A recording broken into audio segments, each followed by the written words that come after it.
In news that will actually surprise no one at all, we're hearing that Tesla won't start delivering the most affordable base Model 3 until late this year, which likely means sometime next year or next decade according to Tesla's optimistic delivery estimates. In positive news, Tesla has begun delivering Model 3s with some regularity, building almost 1,000 per week at this point according to Bloomberg's Tesla Model 3 tracker. But to get back to the doom and gloom, it's nowhere close to the 10,000 per week Tesla had originally promised. The 5,000 per week it downgraded to last November, and now they're not expecting to hit that 5,000 per week until this summer. Car and Driver reports that the base model will still be delivered at the promised $35,000 in late 2018 inches, and that the dual-motor AWD versions should hit the production line in mid-2018. Current deliveries have all been top-dollar, single-motor, big battery versions, which makes business sense, but crushes the dreams of all those $35K, 200-mile EV in early 2018 dreamers that lined up with their deposits and thought putting their money down meant getting something in return in a reasonable amount of time. Enough with the doom and gloom, and let's shine a ray of hope back out there. Bloomberg arrives at its production estimates by tracking registered and reported VINs, and although their production estimates are cautious, last week both input sources reached new highs, so it could indicate Tesla is finally hitting that exponential growth in production we've all been waiting for. It can't come soon enough because the first of Tesla's premium competitors has arrived from Jaguar, the I-Pace, and Mercedes, BMW, Mini, and Audi should have full electrics flooding dealerships by next year, though BMW has stated that it is in no rush to get into the mass-market EV game until it is more profitable.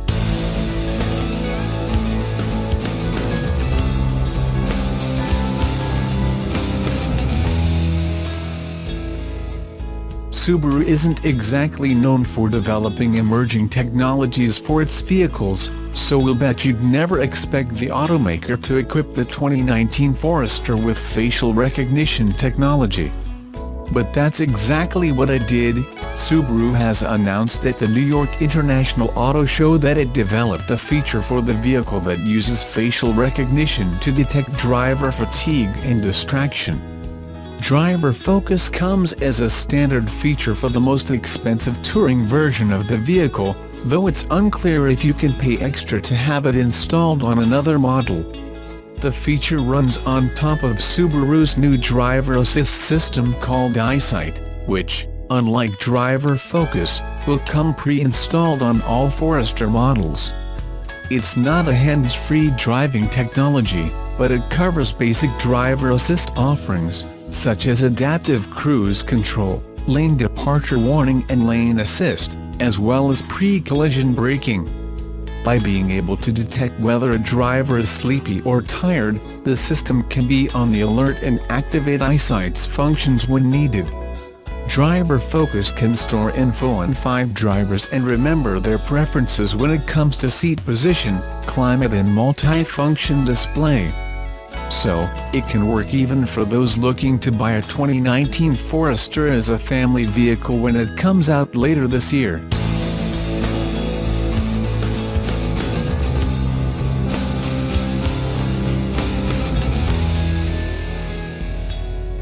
Battery electric car sales are low and growing more slowly than the Cirrus notebook. Even in green California, and despite a 30% increase over 2016, sales of battery electric vehicles accounted for only 2.5% of all sales in the state last year, according to the California New Car Dealers ASSN.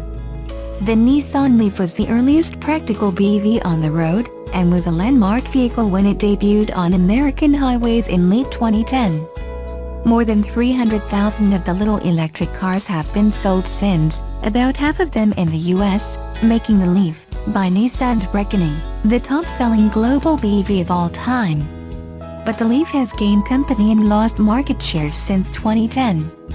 Nissan said it sold 11,230 of them last year. According to the California Dealers Group, fewer Leafs were sold in the state in 2017 than the Chevy Bolt EV, Tesla Model S and Model X, and Fiat 500e. Before you start cracking wise about Nissan needing to turn over a new leaf, the 2018 actually is a new Leaf. The new model goes farther on a charge, recharges faster, has more features, is better looking and costs less than the 2017. The Leaf profile is lower, longer and sleeker. With sportier edges, it looks more like a car and less like a science experiment than previous models. Range has risen to an EPA-approved 151 miles, up from 107 miles, powered by a 40 kWh lithium-ion battery, replacing the 30 kWh battery on earlier models. That, and some software changes have made the Leaf livelier. Horsepower and torque numbers are up substantially on the 2018 model, which jets silently from corner to corner and up to freeway speed. The range and battery life can also be extended using a variety of driving modes, giving the driver more control over how the Leaf's battery power is spent. A 6.6 kW onboard charger makes it possible to juice the Leaf up more quickly than previous models. Nissan says the Leaf can be charged at the rate of 22 miles of range per hour on a level 2 charger, or as fast as 90 miles in a half-hour at a fast charging station. Among the standard new features is Nissan's e-pedal, a technology that allows the car to apply electronic braking when the driver reduces pressure on the accelerator. This slows the car, and will bring it to a complete stop, while returning energy to the battery. With practice, the actual brakes seldom need to be applied at all, which increases range and extends the life of the brakes. Nissan is proud of its ProPilot driving assistance feature, which is now available in the Leaf. The program is designed to function as an adaptive cruise control system, applying braking and accelerating as needed, and helping the driver steer straight too. Nissan says, the feature is not an autonomous driving system but is a hands-on driver assistance tool, designed to reduce fatigue and stress by liberating the driver from constant use of the brake and accelerator pedals. ProPilot was first introduced in Nissan's Rogue, which aside from the Leaf is the only Nissan vehicle to feature the system. Nissan has given its Leaf a clean new dashboard look and has used fabric and plastics to produce effective sound deadening. Around town and on the freeway, the Leaf is a nice, quiet car. The driver's cockpit is comfortable and spacious, though the back seats will be a little cramped for full-size adults. Those backseat folks are given cup holders but no plug-in ports for their devices. The storage area behind the front seats is adequate, and gets bigger when the rear seats are folded forward. But as on a lot of BEVs, there's a battery back there, which will make loading a bicycle or large box a little difficult. The entry-level Leaf starts at $30,875. The car comes in S, SV and SL trim lines.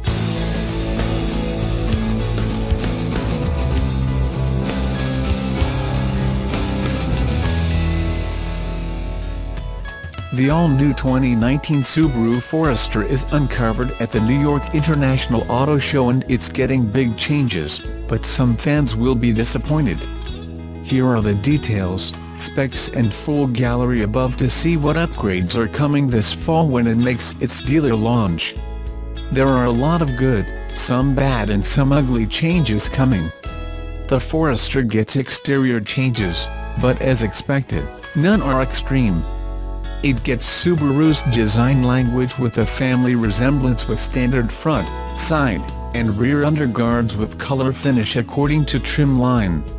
New LED headlights are standard on all Forester trims and complement the brand's signature hexagonal grille. It features high-gloss black or silver trim highlights and gets new colors such as Jasper Green Metallic, Horizon Blue Pearl, and Crimson Red Pearl. All Foresters will come with lower cladding to protect the SUV from rocks and mud for off-road use. The big changes come underneath as Forester grows with its wheelbase increased to 105.1 inches from 103.9 inches. This will translate to gains in rear, legroom, headroom, hip and shoulder room. Subaru says the doors have wider openings making ingress-egress and installing a child seat easier. The Forester redesign also increases cargo space to 76.1 cubic feet with the 60-40 split rear seat decks lowered, a gain of 1.4 cubic feet. Forester's rear gate opening width is now 51.2 inch wide, a 5.3 inch increase over the previous model and up to 8 inch wider than on some competitive SUVs. The load floor sits flatter, and the cargo area's squared-off shape has been further optimized for ease of carrying large objects. The fifth-generation Forester gets a newly upgraded 2.5-liter boxer engine. The new power plant now comes with direct injection, higher compression, along with active valve control system, AVCS, on the exhaust side. The new engine produces 182 horsepower and 176 pounds-ft of torque, versus 170 horsepower and 174 pounds-ft in the previous generation Forester. We reported here on Torque News Subaru would discontinue the 2.0-liter Turbo XT model. It's gone forever and Forester gets a new sport trim, but it's powered by the standard 2.5-liter engine. The new Forester Sport is an appearance package and gets specially enhanced standard equipment. Sport trim features a grille with black gloss finish frame, black finish 18-inch wheels and rear roof spoiler. It also comes with orange accents on the black underguards and roof rail mounts. Inside the Sport Forester comes with a unique dark grey material with orange stitching and accents throughout. Subaru discontinues the manual gearbox in all Forester trims. Forester Sport won't be offered with a 6-speed manual rower. The 2.5-liter boxer will come mated to a Lineartronic CVT featuring a 7-speed manual mode with steering wheel paddle shift shifters. The Forester Sport model does come with a version of the Subaru WRX STI Intelligent Drive with Intelligent and Sport Sharp modes. Subaru axes the 6-speed manual gearbox in the interest of safety. 2019 Albanian Lex Forester models will come standard with EyeSight driver assist technology for the first time. Subaru engineers haven't been able to couple a manual transmission with EyeSight, so the 6-speed is expendable. The top touring trim debuts with a new driver-focused safety technology offering another layer of safety and convenience for the driver. The system can alert the driver of fatigue or distraction while on the road as well as automatically adjust many driver settings at startup. Driver Focus uses facial recognition software to identify signs of driver fatigue or driver distraction. The new driver monitoring system works with EyeSight to reduce the chance of an accident. Driver Focus can also recognize up to 5 drivers and remember their presets for seat position, climate, multi-function display and more. The new 2019 Subaru Forester also gets a new electronic brake, new front seats, standard automatic climate control, LED headlights, auto start-stop, SI drive engine performance management, active torque vectoring, trailer stability assist and welcome lighting, and a panoramic power moonroof is standard on premium, sport, limited and touring trims. There's a lot of new features on the all-new 2019 Subaru Forester, making it much improved over the outgoing model. It also features the Subaru Global Platform offering a quieter cabin, improved driving dynamics, and additional safety. There is some bad and ugly with Subaru XT 2.0-liter turbo gone along with the 6-speed manual gearbox.